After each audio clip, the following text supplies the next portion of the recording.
Hello friends, welcome to our podcast show bits and bytes. আমি বাপ্পাদিত্য। সূচকগুলোতে পিছিয়ে আছি সারা পৃথিবীতে। সবচেয়ে বেশি অপুষ্টিজনিত রোগে ভোগে ভারতবর্ষের শিশু, সংখ্যায় সবচেয়ে বেশি সংখ্যক মানুষ ক্ষুধার্ত হয়ে রাতে ঘুমাতে যায়, সবচেয়ে বেশি সংখ্যক মানুষ এখনো চিকিৎসার বাইরে। আর আমি যেটা বলবো, সবচেয়ে বেশি সংখ্যক মানুষ তারা যারা বিত্তশালী নয়, প্রভাবশালী নয়, প্রতিদিন অপমানের মধ্যে বাঁচে। এইটাও তো একটা নির্বাচন যখন আসে, একটা সরকার যখন বদল হবে, ভাবি বা বদল হবে না, সরকার যে সরকার ছিল থাকবে, তারা আরও ভালো কাজ করবে। এই যে বেসিক গ্যারান্টিগুলোর মধ্যে এটাও খুব প্রয়োজন। এটা একটু লোকালাইজ করছি, আমার মনে হচ্ছে সন্দেশখালিতে মহিলা নির্যাতন বা মহিলাদের ওপর যে চরম অমানবিক নির্যাতন হয়েছে, এর সঙ্গে যেটা হারিয়েছে, ভুলুণ্ঠিত হয়েছে, আমি যে কথাটা বললাম, এই আমার যে ডিগনিটি এদেশের নাগরিক হিসেবে। কেন একজন মুসলমান লোকাল তার এত ক্ষমতা হবে কেন? সে আমার এই সাধারণ আমার নাগরিক হিসেবে যে অধিকার সেটাকে খর্ব করতে পারে। এইটা হয়ে দাঁড়ালো একটা মডেল সন্দেশখালি, ভোটে কিভাবে এটাকে ব্যবহার করা যায়। একদম তাই না? ভোট ব্যবহার হয়ে গেলে ওই দ্বীপভূমিতে আবার কোথাও যদি কোনো এরকম রাত্রিবেলা সেইবেলা বা কোনো সময় অত্যাচার হয়, কটা জন যাবে, কজন গিয়ে ওখানে দাঁড়াবে, সেটাও আমাদের কিন্তু ভূতপূর্ব অনেক ক্ষেত্রে দেখা গেছে। ম্যানিফেস্টো বা রাজনৈতিক দলগুলো কি বললো, কি প্রচার করলো, তাই দিয়ে আমি এত বছর ধরে যেটা দেখে এসেছি, রাজনীতির মানে সংসদীয় রাজনীতিতে ভোটের এতে কিছু যায় আসে না। মানুষ যেটা ভাবে এখন, হ্যাঁ আমি এতগুলো কথা বললাম এই কারণে, আমরা তো এখন বলাই যেতে পারে যে তুমি এত কিছু চাইছো কেন বাবু, তুমি তো সিটিজেন নও, তুমি তো বেনিফিশিয়ারি, লাভার্থী। হিন্দি শব্দটা আমার আরও ভালো লাগে, লাভার্থী মানে লাভ করছো। তো বর্ধমান জেলায় ভূমি দপ্তর, মিনারেল ডেভেলপমেন্ট এবং নিগম তারা হুলিয়া জারি করেছে যে কোনো রকমভাবে বেআইনি মাটি তুলতে দেওয়া যাবে না, বেআইনি মাটি বা বালি পাথর তুলতে দেওয়া যাবে না। বর্ধমানের ওই এলাকায় সব থেকে বেশি বালি ওঠে। এইটা নাকি গত বছরে যা আয় হয়েছিল, এবছরের এটা হচ্ছে মার্চ মাস এখনো হয়নি, তাতে নাকি কয়েক গুণ মানে কয়েক কোটি টাকা আয় বেড়ে গেছে।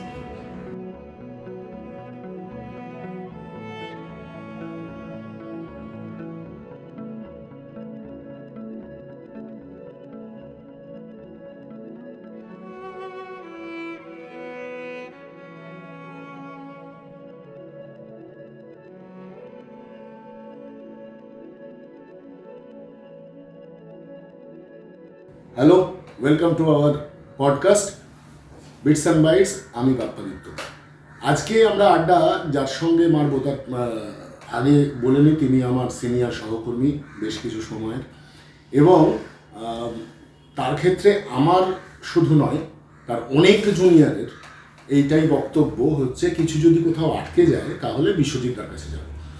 আমাদের অনেক সিনিয়র সাংবাদিক বিশ্বজিৎ ভট্টাচার্য, তার সঙ্গে আমরা আজকের খোশ গল্পের যে বিষয়, সেই বিষয়টা কিন্তু খোশ গল্পের নয়, সেটা ভোট গল্পের। এবং একটা দীর্ঘ সময় ধরে বিভিন্ন রেজিমে একদম মাঠে থেকে কাজ করার জায়গা, সেখানকার গল্প, সেখানকার কাজের অভিজ্ঞতা এবং সমাজের মধ্যে যে পরিবর্তনগুলো, যে দৃষ্টিকোণের বদলগুলো দেখতে দেখতে বিশ্বজিৎদা আজকের নির্বাচনের আগে আমাদের সঙ্গে বসেছে। সেই অনেক কিছুই আলোচনার মধ্যে আসবে। বিশ্বজিৎদা, ওয়েলকাম। আমি প্রথম যে জিনিসটা নিয়ে শুরু করতে চাইব সেটা হচ্ছে যে একটা সরকার, সেই সরকারটা যে দল চালাচ্ছে তার বিরুদ্ধে অনেক ধরনের অভিযোগ, তার মধ্যে একটা অভিযোগ যে একটা অটোক্রেটিক দিকে নিয়ে যাওয়ার একটা চেষ্টা চলছে, কিন্তু এবং কেউ কেউ পরিষ্কারভাবে বলছেন যে এবারে যে নির্বাচন আসছে সেই নির্বাচনে অটোক্রেসি ভার্সেস ডেমোক্রেসি, কিন্তু তাতে মানুষ অটোক্রেসিকে চয়েস করবে, কারণ ডেমোক্রেসির যারা হাল ধরে আছে তাদের নিজেদের মধ্যে কোনো রকম কোনো সম্পর্ক নেই। তো এরম জায়গা থেকে এবারের নির্বাচনকে তুমি কিভাবে দেখছো, তোমার অ্যানালিসিসে এবারের নির্বাচন কিরকম? এমনিতে পশ্চিম ভারতবর্ষে নির্বাচনটা আর তো কোনো ওইরকম আগে যেমন 5 বছর অন্তর হতো, মানে একটা দীর্ঘ সময়ের ব্যবধান এখানে হতো, এখন আর তা নয়। মোটামুটি সব স্তরে কোথাও না কোথাও একটা নির্বাচন লেগেই থাকে। ওই যেমন শুনি আজকাল ওই 12 মাস ক্রিকেট আর কি। আগে আমরা সত্যি চট্টোপাধ্যায় রেখে করতাম এখানে মেঘ গাভীর মতো চলে, এখানে 12 মাস বৃষ্টি হয় এবং 12 মাস নির্বাচন হয়। ফলে আমার যেটা মনে হয় যে এবারের নির্বাচন পরের বারের নির্বাচন এইভাবে না দেখে একটা বিষয় আমার যেটা মনে হয় যে এই মুহূর্তে আমরা যে সূচকগুলোতে পিছিয়ে আছি সারা পৃথিবীতে, সবচেয়ে বেশি অপুষ্টিজনিত রোগে ভোগে ভারতবর্ষের শিশু সংখ্যায় সবচেয়ে বেশি সংখ্যক মানুষ ক্ষুধার্ত হয়ে রাতে ঘুমাতে যায়, সবচেয়ে বেশি সংখ্যক মানুষ এখনো চিকিৎসার বাইরে। আর আমি যেটা বলবো, সবচেয়ে বেশি সংখ্যক মানুষ তারা যারা বিত্তশালী নয়, প্রভাবশালী নয়, প্রতিদিন অপমানের মধ্যে বাঁচে। কীরকম? আপনি একটা যে কোনো জায়গায়, পুলিশ স্টেশন হোক, সরকারি দপ্তর হোক, কোনো ডাক্তারের চেম্বার হোক, হাসপাতাল হোক, যে কোনো জায়গায় আপনি একজন নাগরিক হিসেবে গেলেন, আপনি যে ব্যবহারটা পান, আমরা ভারতবর্ষের এতদিন পরে একজন নাগরিক এসে এইটা কি আমরা চাই? আমরা কি সেই ব্যবহারটা পেতে চাই? আপনার পোশাক, আপনার কথা বলার ভঙ্গি, বা আপনাকে প্রথমেই ধরে নেবে যে কোন এখানে এসছেন, আপনার পেছনে যদি প্রভাবশালী থাকে, বিত্ত থাকে, তাহলে আপনি অন্যভাবে আসতেন। সেখানে যে ব্যবহারটা আমরা পাই, এইটাও তো একটা নির্বাচন যখন আসে, একটা সরকার যখন বদল হবে ভাবি, বা বদল হবে না, সরকার যে সরকার ছিল থাকবে, তারা আরও ভালো কাজ করবে, এই যে বেসিক গ্যারান্টিগুলোর মধ্যে এটাও খুব প্রয়োজন। মানে আমার মনে হয় আরো বেশি মানবিক সরকার। আর মানবিক সরকার কেন আমি মানবিক বলবো? আমার তো এটা প্রাও না।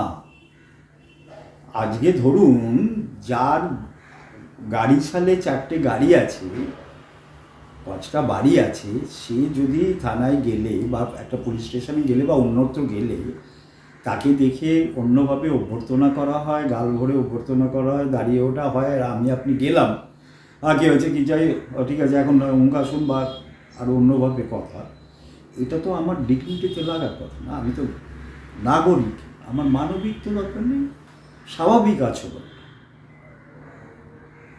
মানে যেমন ধরুন আমি বলছি যে একটা একটু লোকালাইজ করছি, আমার মনে হচ্ছে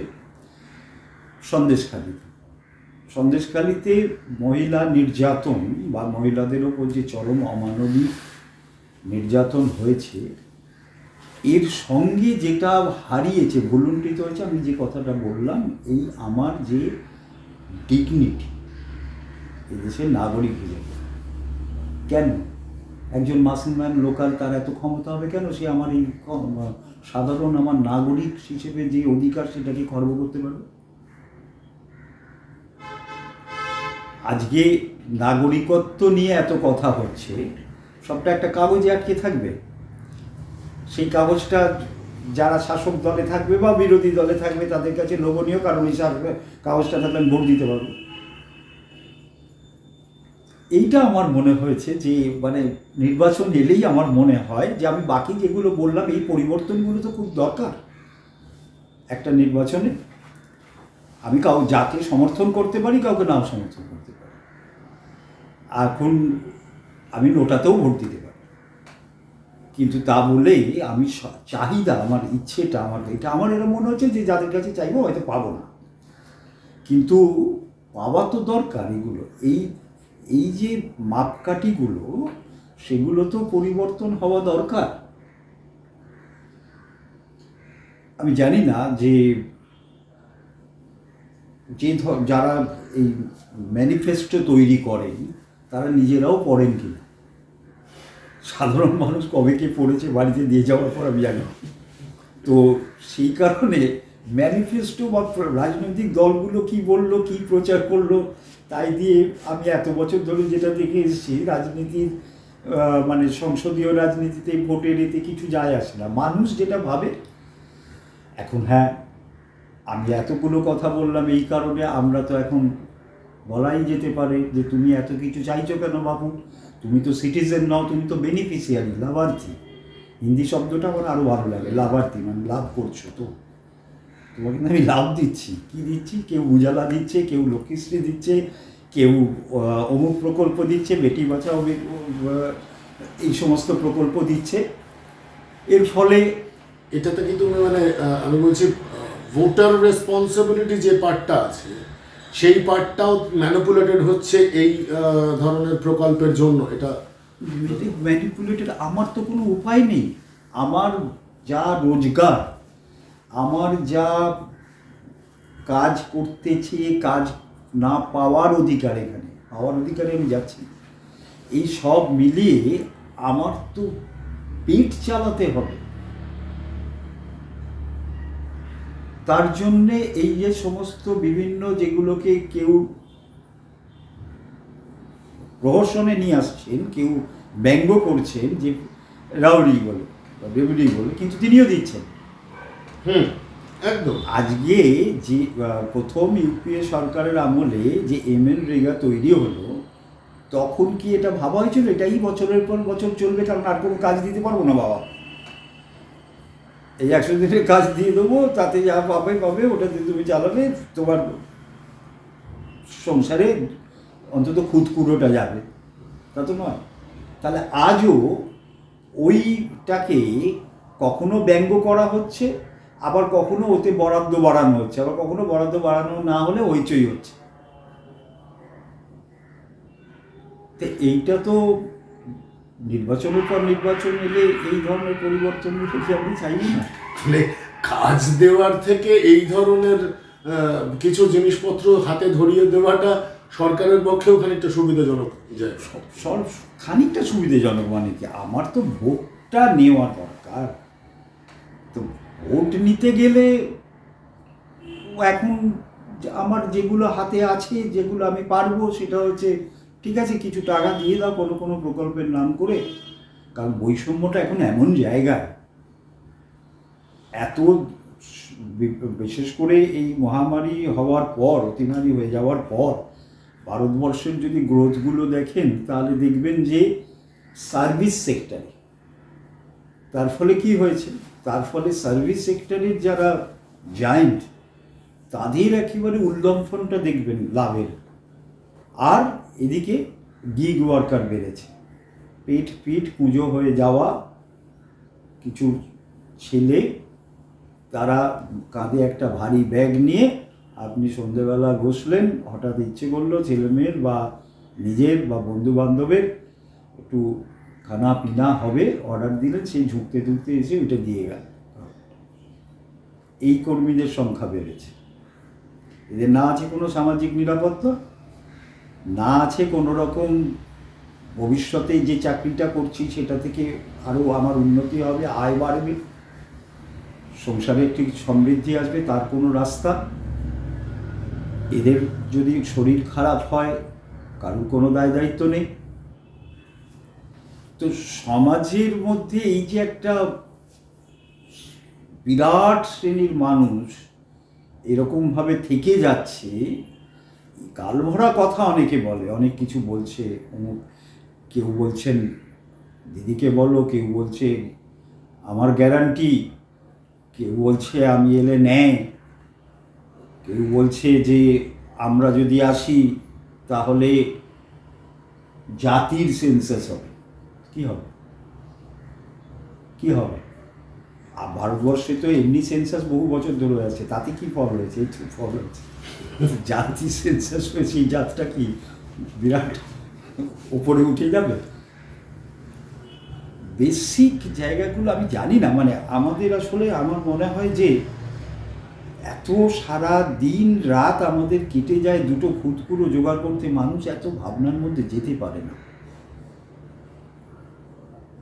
আচ্ছা, এইরকম একটা জায়গায় পৌঁছে যাওয়ার জন্য যে মানে গতবারেও একটা বিরাট ভোট, বিরাট সিট নিয়ে যে দল সরকার চালায় তারা এসেছে, তারপর থেকে এই যে গোটা সময়টাতে কোনো জায়গাতে বিরোধী পক্ষকে সেরকম স্ট্রংলি সামনে আসতে দেখা গেল না, অথচ সামনে একটা কৃষক আন্দোলন ছিল, যে কৃষক আন্দোলন দেখিয়েছিল একটা রাস্তা, যে না সরকারের বিরোধিতায় স্ট্রং একটা নেওয়া যায়। এই ফেলিওরটাকে মানে এই ব্যর্থতার আমার মনে হয় অনেকগুলো কারণ আছে। তার মধ্যে একটা হচ্ছে, আপনাকে মাথায় রাখতে হবে, ভারতবর্ষের শুধু তো প্রাকৃতিক বৈচিত্র্য নয়, ধর্ম, সংস্কৃতি, জীবনযাপন, এই যে বৈচিত্র্যগুলো রয়েছে, যে কারণে যারা দেখবেন এই কৃষক আন্দোলনের আগে যখন হলো, একটা চূড়ান্ত পর্বে পৌঁছেছিল, তখনও এবং এখনও যখন কৃষক আন্দোলনটা আবার দানা বাঁধলো, আবার দানা বাঁধছে, তখন কেউ কেউ মোদী সরকারের ঘন্টি বাজিয়ে দিচ্ছে। এটা হচ্ছে কি জানেন তো, এই যে আপনি বললেন না বিরোধীদের ব্যর্থতার যে ইতিহাসগুলো, তার মধ্যে এটা একটা। মানে অমুকের কেউ বিরোধী হলে আমি যেহেতু বিরোধী, সেই অবশ্য আমার দলে চলে আসবে, তা তো নয়। প্রথম কথা হচ্ছে যে কৃষকদের যে বিষয়গুলো, তার সঙ্গে কোন বিরোধী দলের কোন নেতার আপনি এত বছরে কিছুটা একাত্মতা দেখেছেন? কোথাও দেখেছেন? হঠাৎ করে তারা তো নিজেরা আন্দোলন করছে, তারা যেমন জমিতে ফসল ফলাতে পারে, আন্দোলনটাও ফলাতে পারে, তারা দেখিয়েছে। ফলে তাদের ধার বাকির কারবার নেই যে নেতা নেত্রীদের। এক। দুই হচ্ছে, আপনি তো ওই আগেরবারের কৃষক আন্দোলনের পর নির্বাচন হলো, যে জায়গাগুলো থেকে দানা বেঁধেছিল আন্দোলন, সেখানেই হলো। কি হলো? কারা কারা বেশি ভোট পেল? তার কারণ হচ্ছে, যখন দেখবেন আন্দোলনটা হচ্ছে, একসাথে মঞ্চে থাকছে, কিন্তু এবার তার বাইরে তখন কিন্তু জাট, গুজ্জর, মিনা, মুসলমান, এই আলাদা আলাদা ভাগ হয়ে যাচ্ছে তাদের বিশ্বাসে, তাদের জীবনযাপনে, তাদের প্রচলিত এতে। ফলে ওইটা গিয়ে একসঙ্গে দানা বেঁধে শাসক দলের বা সরকারের বিরোধিতায় গিয়ে পৌঁছেছে। সেখানে তারা তাদের মতন করে তাদের ওই এতে যা যা মনে হচ্ছে সেইভাবে ভোট দিচ্ছে। এবারে আমি আরেকটা খুব বিষয়ে আসি, সেটা হচ্ছে এটা পশ্চিমবঙ্গ কেন্দ্র করেই যদি আমি বলি, যে ভারতে এবং বেশ কিছু জায়গাতে এখন যেহেতু ফিফথ লার্জেস্ট ইকোনমি বলে দেখানো হচ্ছে, তার অনেক ফ্যালাসি আছে, সেগুলো আমরা অনেকেই জানি, এবং এটা নিয়ে আমরা একটা আমাদের এখানে পডকাস্টও করেছি প্রসেনজিৎ বোস ইকোনমিস্ট, ওনার সঙ্গে বসে। আমি সেটার মধ্যে যাচ্ছি না, কিন্তু আন্তর্জাতিকভাবে ভারতের ওপরে G20 নানাবিধ কারণে আন্তর্জাতিকভাবে একটা নজর আছে এই মুহূর্তে। তো সেখানটাতেও দেখতে পাচ্ছি যে বেশ কিছু জায়গাতে ওয়েস্ট বেঙ্গলের ভায়োলেন্স, ইলেকটোরাল টাইমে, pre-poll violence, post pole violence, সেইটা কিন্তু একটা খুব আলোচনার মধ্যে উঠে আসছে, শুধু দেশে নয় বিদেশেও। এই যে বিষয়টা, এই বিষয়টার এই যে প্রোগ্রেসটা, এটাকে তুমি কিভাবে দেখেছো? মানে তোমার, আমি তো যদি বলেন দেখেছি কিভাবে, আমি যখন দেখেছি তখন হয়তো ভায়োলেন্স তো চূড়ান্ত তখনও, কিন্তু তখনও এই একটা গল্প বলি। আমি বলছি, এটা 2003-এর পঞ্চায়েত নির্বাচন।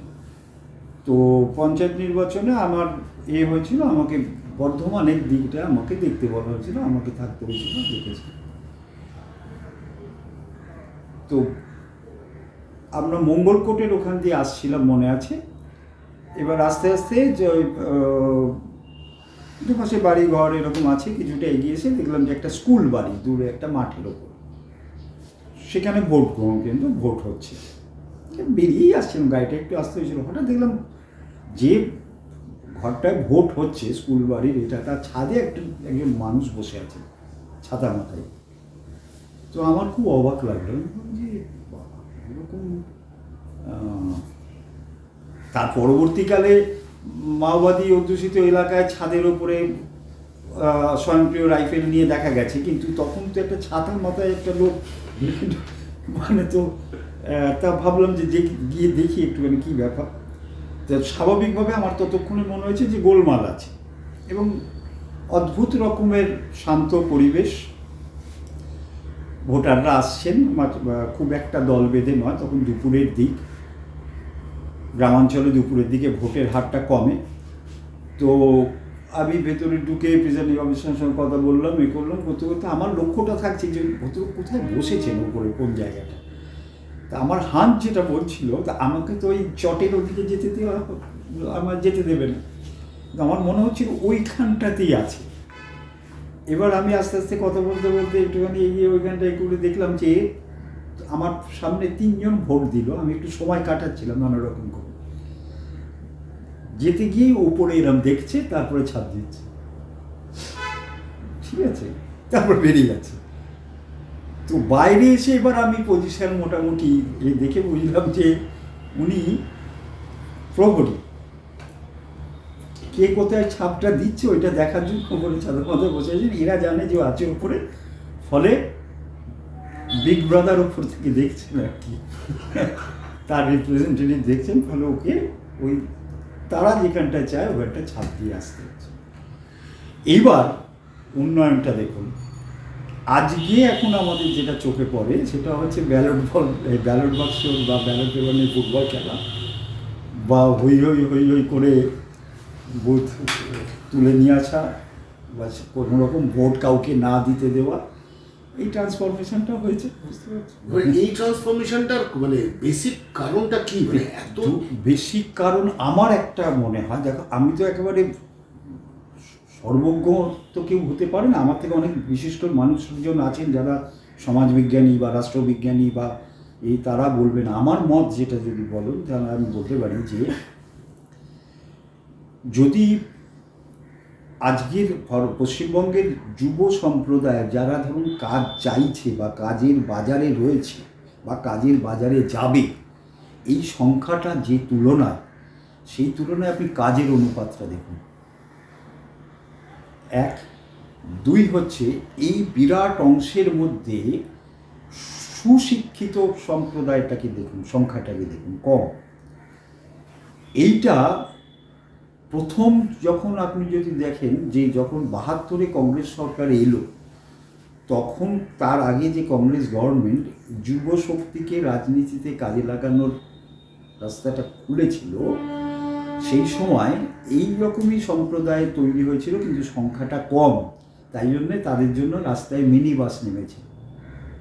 মিনি বাসগুলো সরকারি ব্যাংক থেকে লোন দিয়ে, ঋণ দিয়ে দিয়েছিল। যুব কংগ্রেস বা নব কংগ্রেস বা ওই ধরনের যারা আছে তাদের মধ্যে সবাই বেশ মানে 80-85% ওই মিনি বাস পেয়েছিল।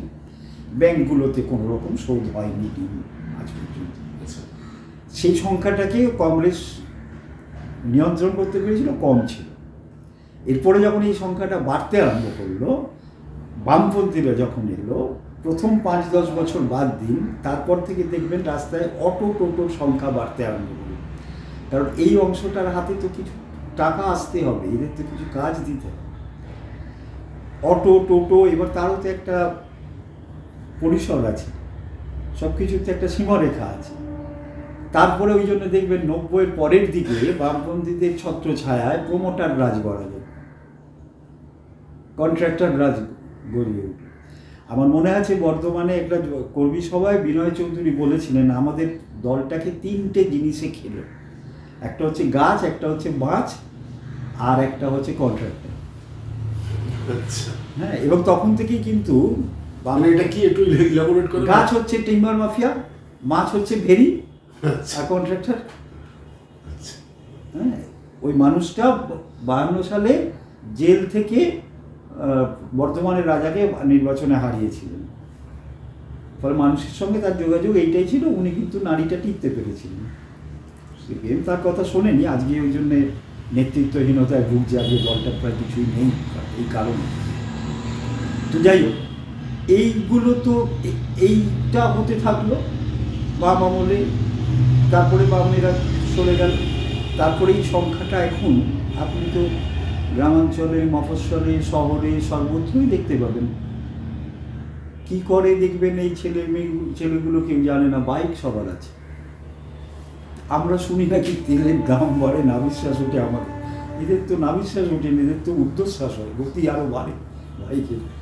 কোথা থেকে তেল আসে আমরা জানি কি। আচ্ছা, এইটার কি একটা কারণ যে মানে প্রকল্পগুলো টাকা বেড়ে যাওয়াটা কি একটা অন্যতম কারণ হতে পারে? প্রকল্পগুলো টাকা তো পঞ্চায়েতে বেড়েছে, এদের হাতে দেয়। এর ফলে তোমার এই যে মাটি নিয়ে অভিযোগ উঠছে, মাটি তুলে নেওয়া হচ্ছে। আজ কালকেই বোধহয় খবরের কাগজে আছে যে বর্ধমান জেলায় ভূমি দপ্তর, মিনারেল ডেভেলপমেন্ট এবং নিগম তারা হুলিয়া জারি করেছে যে কোনো রকমভাবে বেআইনি মাটি তুলতে দেওয়া যাবে না, বেআইনি মাটি বা বালি পাথর তুলতে দেওয়া যাবে না। বর্ধমানের ওই এলাকায় সব থেকে বেশি বালি ওঠে।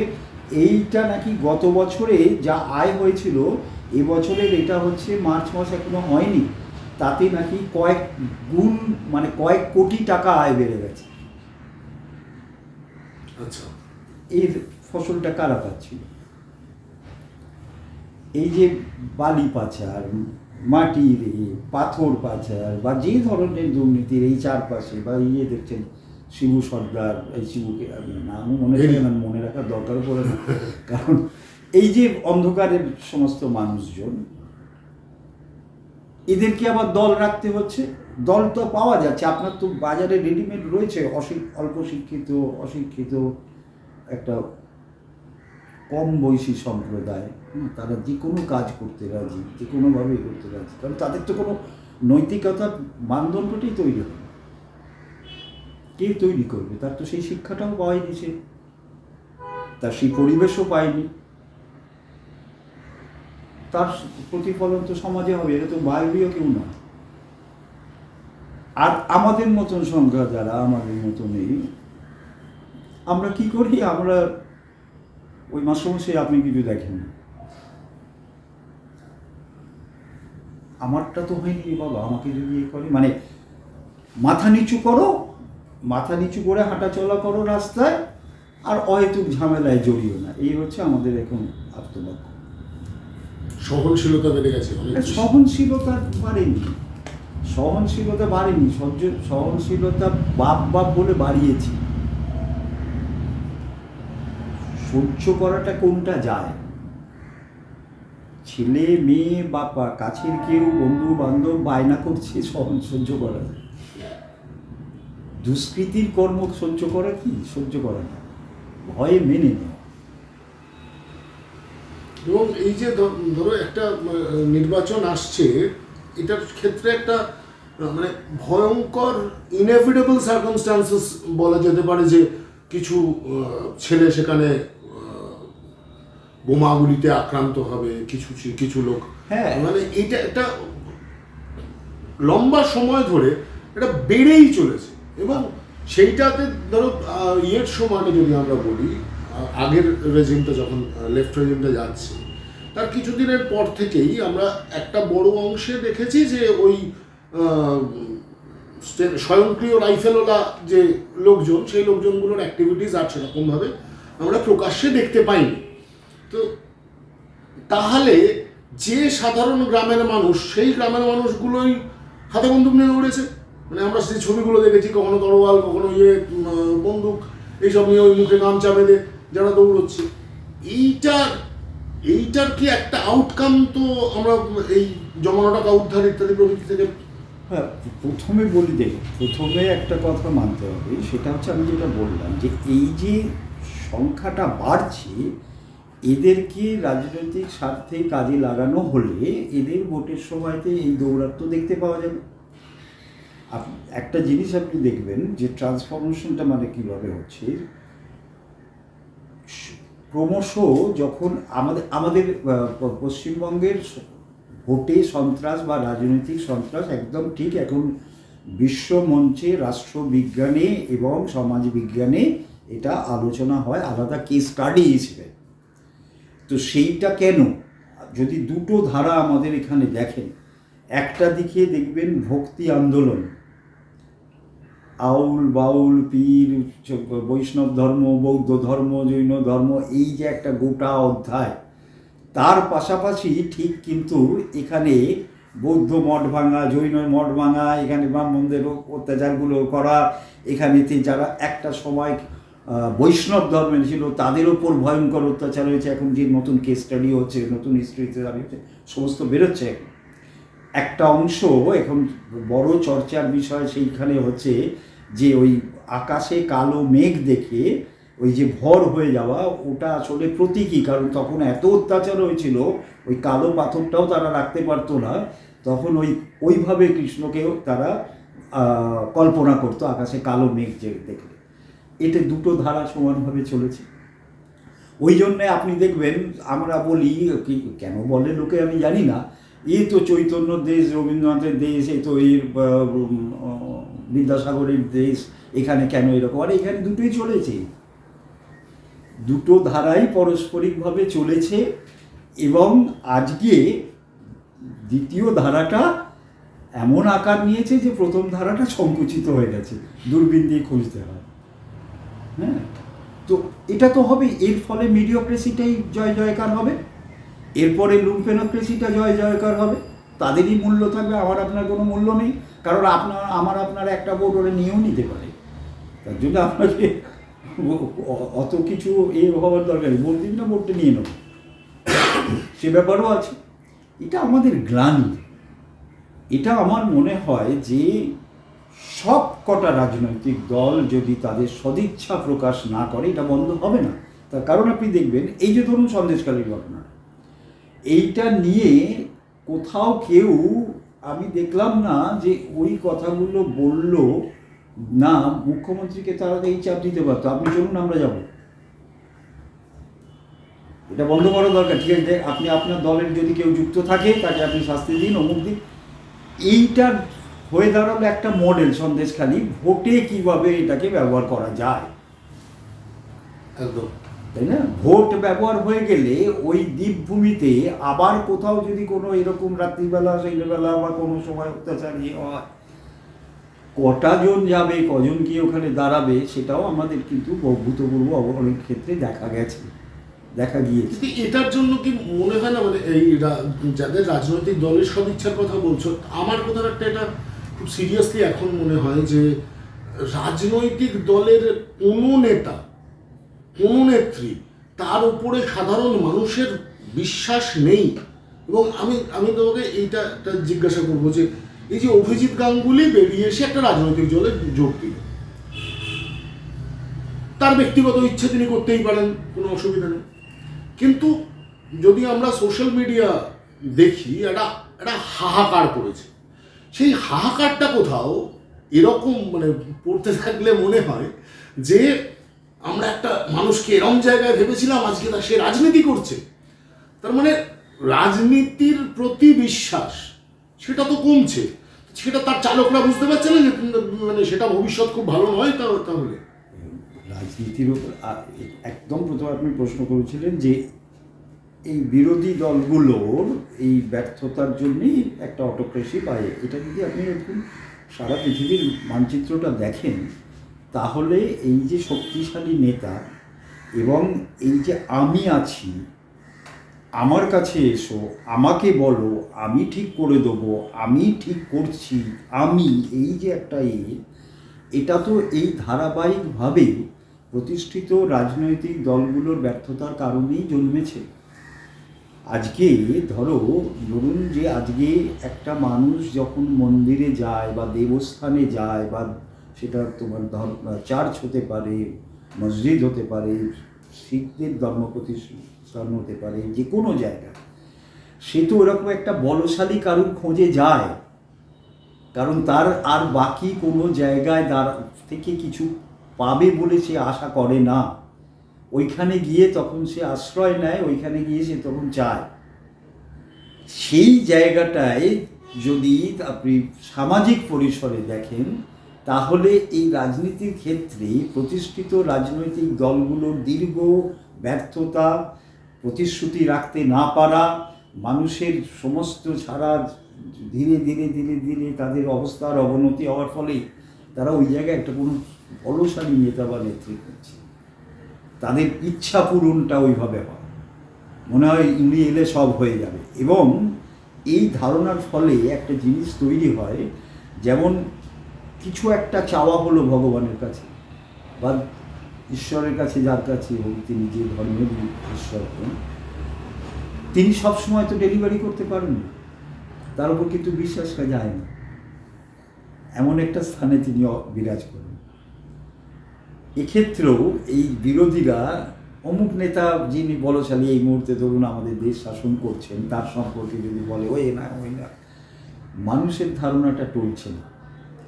মানুষ ভাবছে ঠিক আছে এটা হয়তো দেবেন উনি পারবেন। এই যে আর এখন আপনি ভোটের পেছনে যে ইঞ্জিনিয়ারিংটা থাকে,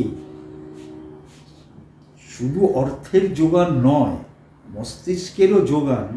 যেভাবে একটা প্রোডাক্ট, একটা ইউনিলিভার কি একটা বিরাট দৈত্যাকার কোম্পানি বাজারে ছাড়ে, তার যে গঠন তৈরি হয়, তাকে যেভাবে পেশ করা হয়, রাজনীতিতেও এখন সারা বিশ্ব জুড়ে এরকম বহু প্রতিষ্ঠান, বহু মেধা সম্পন্ন ব্যক্তি রয়েছেন যারা পেছনে ওই কাজটা করে চলেছে। আপনি এন্ড প্রোডাক্টটা দেখছেন, তো সেইখানেতে তাকে ধাক্কা দেওয়া, তার বিকল্প ন্যারেটিভ তৈরি করা, হ্যাঁ, এখনো হয়ে ওঠেনি, এখনো বিরোধীরা পারেনি। তার ফলে এই মুহূর্তে মনে হচ্ছে অপরাজেয়, এই মুহূর্তে মনে হচ্ছে যে ভোটের ফলাফল তো খুব নির্ধারিত হয়েই গেছে, আবার আসতে চলেছে, যারা ক্ষমতায় রয়েছেন তারা, এই ধরনের পারসেপশনগুলো তৈরি হচ্ছে, এগুলো সমস্ত আছে। পশ্চিমবঙ্গের ক্ষেত্রে আবার যদি ফেরত আসি, তাহলে পশ্চিমবঙ্গের 50% মতো হচ্ছে মহিলা ভোট, যেটা মুসলিম ভোট এবং মহিলা ভোট। তৃণমূল কংগ্রেসের ভোট ব্যাংক একটা ভালো সাপোর্টেড ভোট ব্যাংক। সন্দেশখালিতে একটা কথা বলা হয়েছে বিরোধী পক্ষ থেকে, সেটা হচ্ছে 100, একদম অন রেকর্ড, 142 বিঘা হিন্দুদের জমি নিয়ে নেওয়া হয়েছে, মহিলাদের ওপরে এই অত্যাচার হয়েছে, এবং তার সঙ্গে কিছু এমন তৃণমূল কংগ্রেসের তরফ থেকে এমন কিছু কথা এসেছে সেটা রাজনৈতিক সেন্সেবল কথাই। এই যে দুটো জায়গা, সন্দেশখালির কতটা গোটা পশ্চিমবঙ্গে প্রভাব ফেলতে পারে বলছে? এমনিতে মহিলা ভোটের কথা যেটা আপনি বললেন, এটা শুধু বেশিক্ষণ পশ্চিমবঙ্গ নয়, সর্বভারতীয় ক্ষেত্রেই এখন মহিলাদের ভোট পাখির চোখ হয়েছে রাজনৈতিক দলগুলো। তার কারণ মহিলাদের যে ধরুন লিঙ্গ বৈষম্য বলুন, সমানাধিকার বলুন, বা তাদের যে সম্মান বলুন, তাদের যে অবস্থান বলুন, কাজের ক্ষেত্রে নির্দিষ্ট বেতন পাওয়া বলুন, এই সবগুলো যত পেছোচ্ছে, মহিলাদের ভোট দেওয়ার সংখ্যাটা কিন্তু বাড়ছে। আমি বলছি না যে ওইটা পেছোচ্ছে বলে তারা হয়তো কোনো আশায় গিয়ে দিচ্ছেন, এত বড় স্পর্ধা আমার নেই, কারণ আমি ওই সব স্টাডি কিছু করি, লক্ষণগুলো দেখা যাচ্ছে। আপনি শেষ যদি আপনি দেখেন মধ্যপ্রদেশের নির্বাচনে বিজেপি বাজিমাত করলো, কিন্তু মহিলাদের সন্তুষ্ট করার কারণে তাদের যে প্রকল্পগুলো চালু হয়েছিল সেই প্রকল্পগুলোই বাজিমাত করল। তো মহিলা ভোট এখন একটা বিষয়। পশ্চিমবঙ্গের ক্ষেত্রে আমি আমার ব্যক্তিগত অভিজ্ঞতা থেকে দেখেছি যে মহিলারা অনেক বেশি সংখ্যায় ভোট দেন, এবং আমি এটাও ক্রমশ খেয়াল করেছি যে আমার যখন প্রথম শুরু করেছিলাম তখন যে মহিলাদের অনেক বাড়ির ভোট গ্রামাঞ্চলে, শহরে, মফস্বলে বাড়ির লোক একটা মোটামুটি যেদিকে যেত ওইরকমভাবে দিত। কিন্তু 2000 সালের পর থেকে, কারণটা আমি বলতে পারবো না, আমি দেখেছি যে মহিলারা ভোট দিচ্ছেন তাদের নিজস্ব এজেন্ডা অনুযায়ী। আচ্ছা, 2006-এ আমরা প্রথম লক্ষ্য করেছিলাম সকালবেলার 2 ঘন্টার ভোট শুধু মহিলাদের লাইনের পেছনে পুরুষদের লাইন পড়ে গেছে। মহিলারা বিশাল সংখ্যায় এসেছিল, এবং বুদ্ধদেব ভট্টাচার্যের নেতৃত্বে বামফ্রন্ট ক্ষমতায় ফিরেছিল। দ্বিতীয়বার ওরা যে 235 আসন পেয়েছিল ক্ষমতায় আসার পর, সেইটাকে আবার স্পর্শ করেছিল। তাতে একটা বড় অংশ মহিলা ভোট ছিল কিন্তু এই আসনগুলোর পেছনে। সেখানে আমরা যা আমাদের রাজনৈতিক জ্ঞান বা সামাজিক জ্ঞান থেকে বুঝেছিলাম যে বুদ্ধদেব বাবু একটা স্বপ্ন দেখাতে শুরু করেছিলেন, কাজ হবে, ছেলে মেয়েগুলোকে আর বাইরে যেতে হবে না, এখানেই সে পাবে, হাতে হাতে কাজ হবে। এই দেখবেন যে ঈশ্বর পাটনির কথা সবাই বলে, আমার সন্তান যেন থাকে দুধে ভাতে। ঈশ্বর পাটনি লগি ঠেলেই খালাস, সন্তানকে দুধে ভাতে রাখার ব্যাপারটা এখনো মায়েদের। তার শরীরে অপুষ্টি ধরুক, রোগ ধরুক, সে যেটুকুন পায় ওই মুখে দেওয়ার চেষ্টা করে বা তাকে রাখার চেষ্টা করে। এইটা মহিলাদের ক্ষেত্রে একটা বড় কাজ করেছে। তারা দলে দলে এসে আশায় বুক বেঁধে ভোট দিয়েছে। এবার হ্যাঁ, 2011 থেকে আপনি 21-এ বিশেষ করে আপনি দেখুন, এই যে বিজেপির একেবারে ওই রকম 200 পার থেকে 77-এ এসে আটকে যাওয়া, এর পেছনে এই দুটো ফ্যাক্টর। এই একটা হচ্ছে সংখ্যালঘু মুসলিম সম্প্রদায়ের ভোট, মহিলাদের ভোট। এবং যে কারণে আপনি দেখবেন প্রশান্ত কিশোর ওই যে কালমিনেশনটা করেছিল বা তৃণমূল কংগ্রেস করেছিল, আমি বাংলার মেয়ে, এই ব্র্যান্ডটাকে তৈরি করা এবং লক্ষ্মীর ভাণ্ডার, তার সঙ্গে মমতা বন্দ্যোপাধ্যায় যে গর্বটা করে থাকেন যে ন্যাশনাল ক্রাইম রেকর্ড ব্যুরোর যে সাম্প্রতিক রিপোর্ট বা তার আগের রিপোর্ট, তাতে পশ্চিমবঙ্গ মহিলাদের পক্ষে অনেকটা সেফ, কলকাতা সেফেস্ট সিটি, এই যে তথ্যগুলো, এইটারতে একটা আলপিন ফুটিয়েছে সন্দেশখালি। কারণ সন্দেশখালিতে এই যে পশ্চিমবঙ্গে জমি বাপের নয় দাপের, এ বহুকাল আগে থেকে কেউ ছাড়েনি। ভূমি বিলিয়ে বামেরা ক্ষমতায় এসে তারপরে তারাও যে বহু পরিমাণ জমি নিয়েছে, তাদেরও কিছু উত্তম সর্দার শঙ্কর ফঙ্কর ছিল, সংখ্যায় কম, তাদের নিয়ন্ত্রণ করা হতো, সেইভাবে হতো না, ঠিক আছে। কিন্তু প্রমোটারের জমি দখল করা, অমুক করা, সবই হয়েছে। হ্যাঁ, এখন বলতে পারেন সব কিছুই, তখন ধরুন কোনোটা চারা গাছ, কোনোটা আমার যা হাইট সেরকম ধরনের গাছ, আর এখন ময়ূরও হয়ে গেছে, সেগুলো সে বোটানিক্যাল গার্ডেনের গাছ হয়ে গেছে, সেটা আলাদা, কিন্তু ছিল। কিন্তু এখানে সেই জমির এগুলো ছাপিয়ে যেটা সর্বভারতীয় স্তরে আলোচনা হচ্ছে এবং আমরা যারা লজ্জা পাচ্ছি, সেটা হচ্ছে ওই মহিলাদের ওইভাবে নির্যাতন। এখানে কেউ কেউ মূর্খের মতন বলছেন যে যতগুলো বলা হচ্ছে ততগুলো হয়নি, মানে একদম একটা হলেও কোনো ভদ্র সভ্য শিক্ষিত সমাজের একটা মানুষ কেউ এটা বলতে পারে না। তো সেইটা একটা আলপিন ফুটিয়েছে সন্দেশখালিতে। কিন্তু আমরা সিঙ্গুর নন্দীগ্রামে যেটা দেখেছিলাম, বা অন্য বাম আমলের আন্দোলনেও দেখা গেছে, এই তেভাগা আন্দোলনের কথা এখন যেটা হচ্ছে, তখনও যদি আপনি দেখেন, শিক্ষক আন্দোলন দেখেন, খাদ্যের আন্দোলন দেখেন, মহিলারা কিন্তু পশ্চিমবঙ্গে এই সমস্ত আন্দোলনের পূর্বভাগে প্রচুর থেকে যে প্রাতঃস্মরণীয় প্রচুর মহিলা রয়েছেন, ছিলেন, যাদের নাম বলতে গেলে হয়তো পাতার পর পাতা হয়ে যায়। সুতরাং ওখানে মহিলারা যে বেরিয়েছেন সেটাতে আমার নয়, কিন্তু ওই মহিলাদের নির্যাতনের যে ঘটনা উঠে এসেছে, সেইটা আমরা পশ্চিমবঙ্গবাসী বাইরে গেলে এখন আপনি বুঝতে পারবেন আপনাকে কি উত্তরগুলো দিতে হচ্ছে।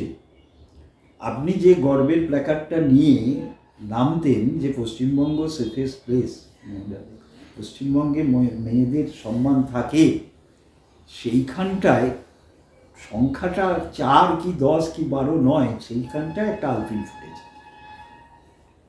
একই সঙ্গে যারা আবার নন্দীগ্রাম সিঙ্গুরের কথা সন্দেশখালির সঙ্গে বলছেন, আমি একেবারেই তাদের সঙ্গে একমত নয়। কারণ হচ্ছে সিঙ্গুর নন্দীগ্রামে যে প্রতিবাদ প্রতিরোধ আন্দোলন হয়েছিল, সেটা হচ্ছে সরকারি সিদ্ধান্তের বিরুদ্ধে, এগেনস্ট গভর্নমেন্টস ডিসিশন।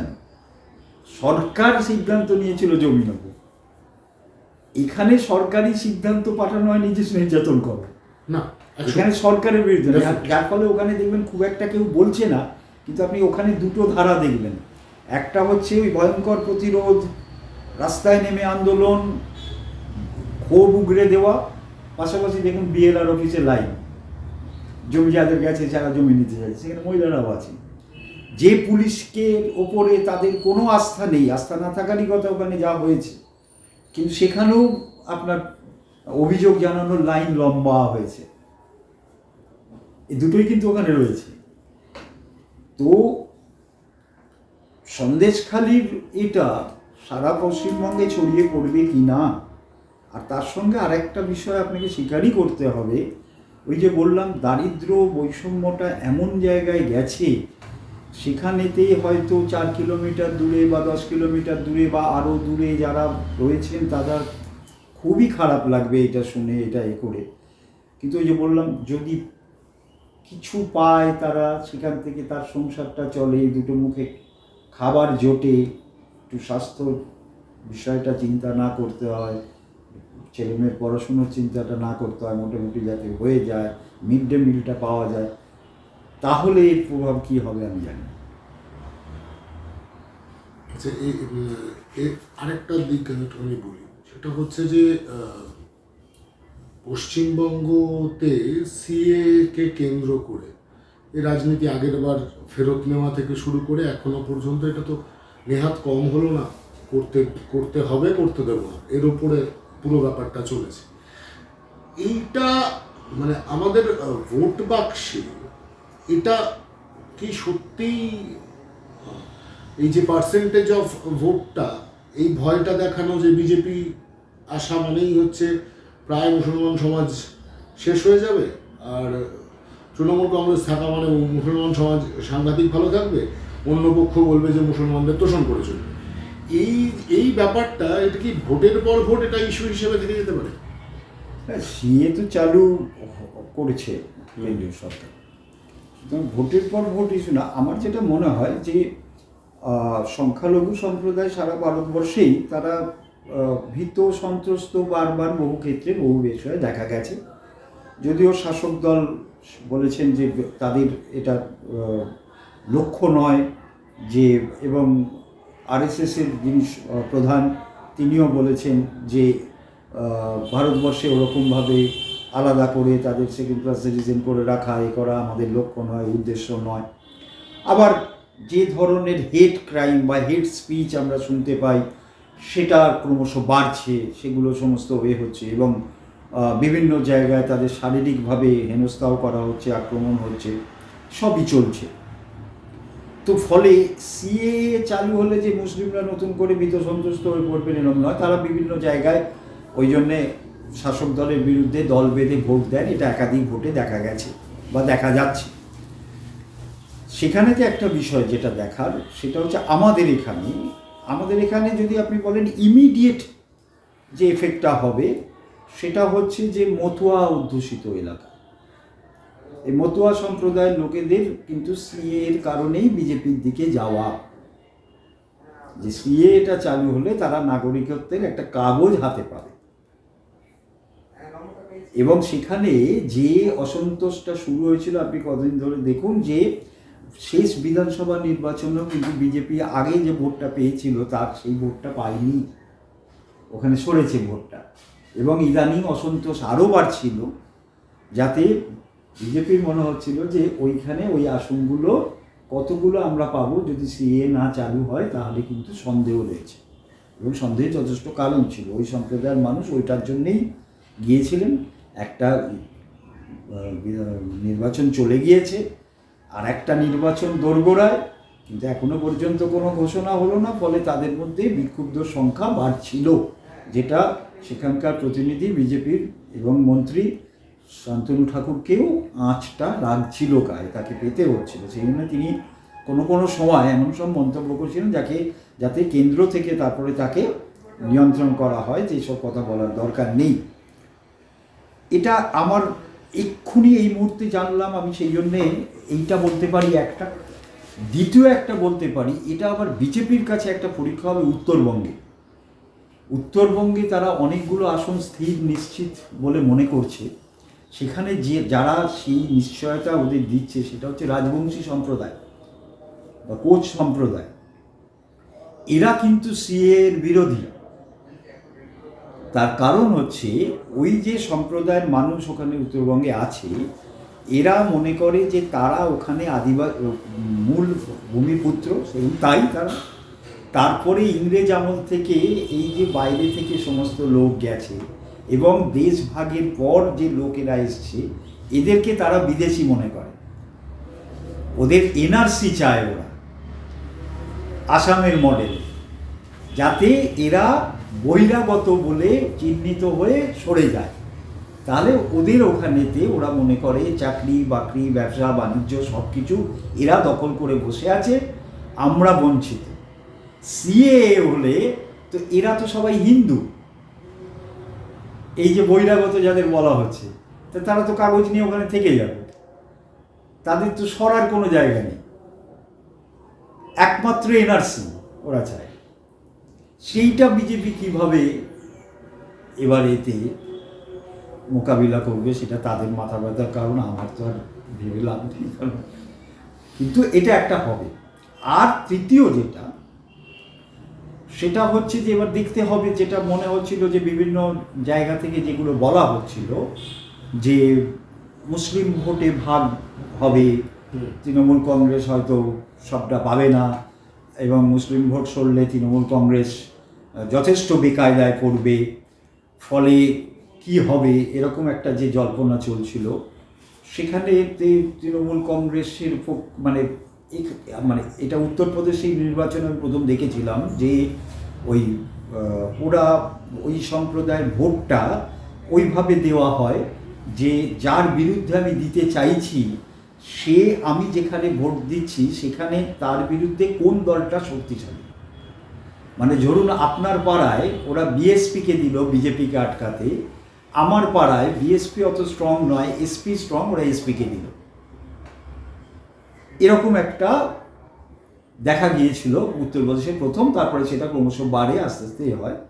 তো এখানে যদি সেই ধরনের চিন্তাভাবনা ওদের মধ্যে আসে যে কাদের দিলে অন্তত একটা প্রতিবাদের জায়গা থাকবে বা কারা আমাদেরকে কিছুটা প্রোটেকশন দিতে পারবে, তারা যদি মনে করে যে সিএ হওয়ার ফলে তারা বিপন্ন হবে, তাহলে তারা তৃণমূল কংগ্রেস কি বাঁচতে পারে কংগ্রেস বা বামের তুলনায়, এরকম একটা সম্ভাবনা থেকে যায়।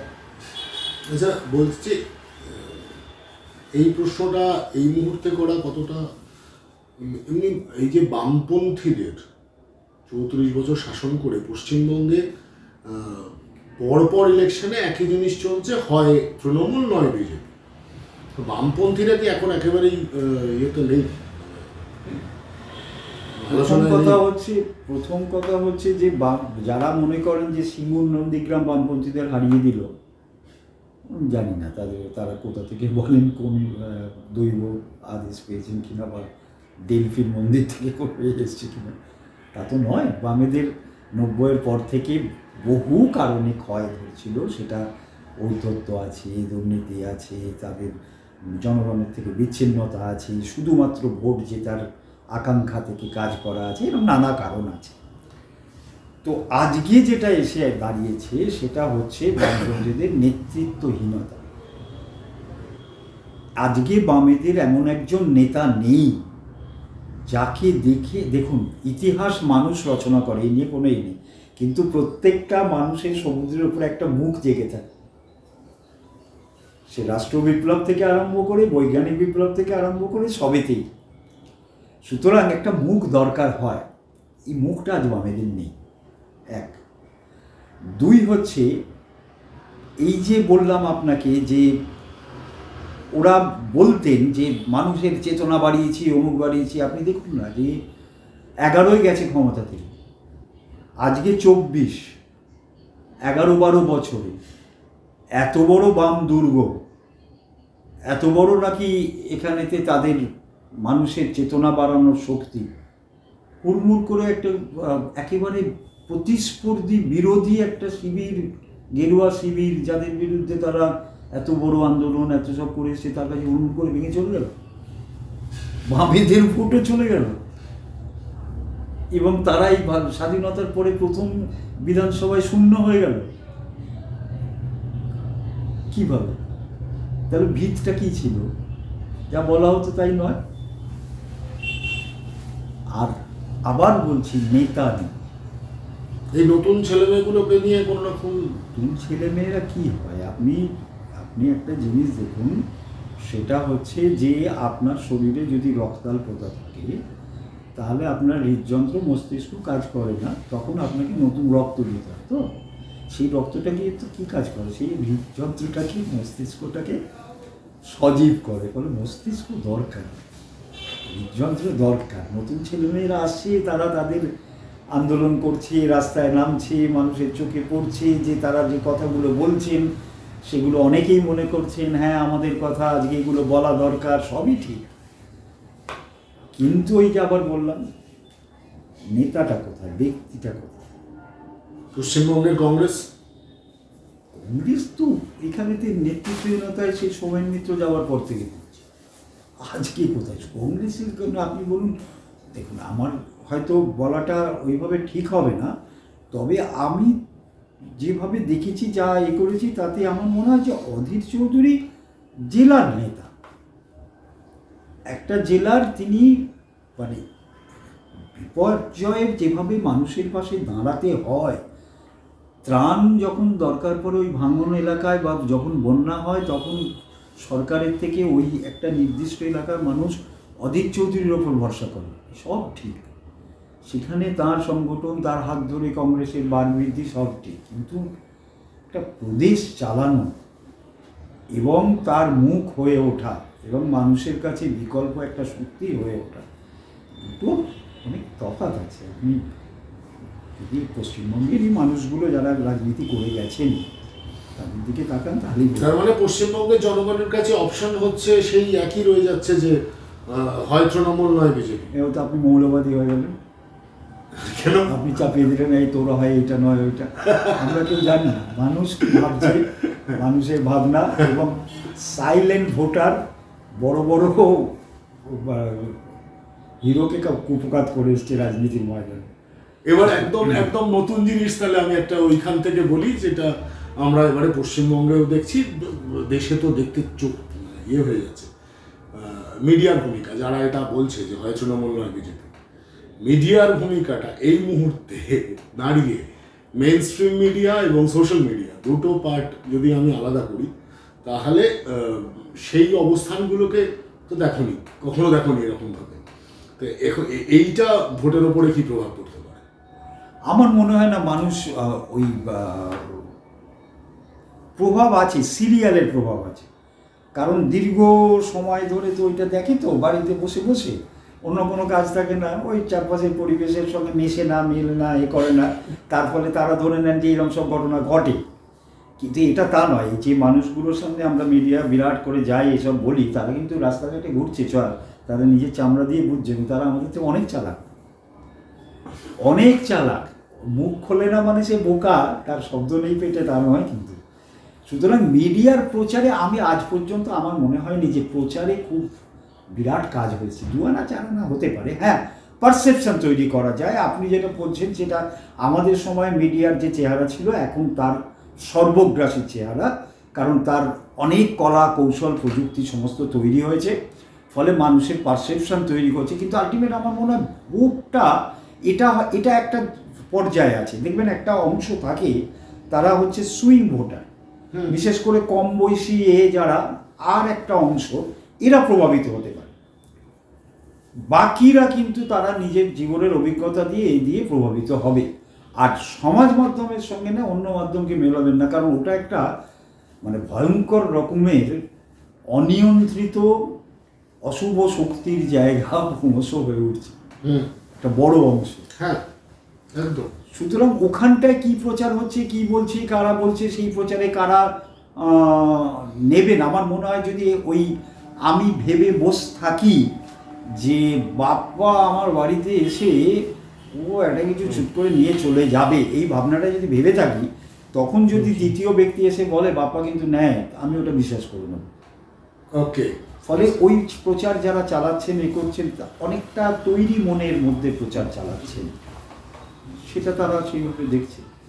শেষ মানে একদম সাংবাদিক হিসেবে বিশ্বজিৎ দাকে জিজ্ঞাসা করছি যে সাংবাদিকতা শব্দ থেকে মানে বিষয়টা থেকে নিরপেক্ষতা শব্দটা উঠে গেল, তুমি সেটা কিরকম ভাবে দেখছো? প্রথম কথা হচ্ছে নিরপেক্ষটা বায়বীয় পদার্থ। আচ্ছা, নিরপেক্ষ বলে কিচ্ছু হয় না। আমি কারোর সমালোচনা করছি মানে আমি নিরপেক্ষ, আমি তো তার সমালোচনা করছি না, তার বিরোধী করছি। হ্যাঁ, আমার বিরোধিতাটা হাতে লাঠি ঝাঁটা কাঠা পন্থী কাঠারি মুখে অশ্রাব্য খিস্তি কালি এইসব দিয়ে নয়, আমি আমার মতন সামাজিক মানুষ, আমি এ করছি, ফলে নিরপেক্ষ শব্দ হয় না।